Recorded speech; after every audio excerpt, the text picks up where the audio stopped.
একজন লোক ছোটবেলা গল্প শুনেছি, বট গাছের নিচে শুয়ে শুয়ে আল্লাহর গালি দিচ্ছে। আল্লাহর কেমন বিবেক, ইয়া বড় বট গাছ আর বট ফলগুলা এত ছোট ছোট, আর লাউ গাছ আর কুমড়া গাছের ইয়েটা কি খুব মোটা না চিকন?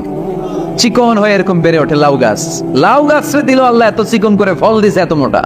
আর এত বিশাল বড় বট গাছ, এটার ফল হলো এত ছোট।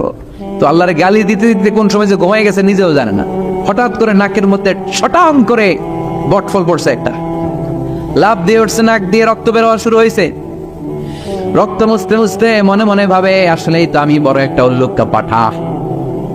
আজকে এই বট গাছের মধ্যে যদি লাউয়ের মতো ফল দিত, কুমড়ার মতো ফল দিত, আমার নাকের উপরে ওই লাউ আর কুমড়া বললে আমি থাকতাম না, আমি বিদায় হয়ে যেতাম, অক্কা পেয়ে যেতাম, ঠিক কিনা? যেখানে যেটা যেভাবে যতটুকু দরকার তার নাম, চিৎকার করে তার নাম। আল্লাহ বললেন, আমি হলাম রব্বিল আলামিন, জগৎ সমূহের রব।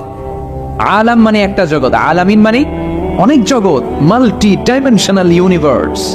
উদ্ভিদ জগতের রব তিনি, প্রাণী জগতের রব তিনি, সাগর জলের অতল গহ্বর জগতের রব তিনি, মহাকাশের জগতের রব তিনি, সৌর জগতের রব তিনি, অদৃশ্য জগতের রব তিনি। চিল্লায় বলেন ঠিক কিনা? এজন্য আল্লাহ বললেন, আলহামদুলিল্লাহ রাব্বিল আলামিন, যত জগৎ আছে সব জগতের রব আল্লাহর জন্য প্রশংসা। রাজি আছেন? আরো শুনবেন? শেষ করে দেই।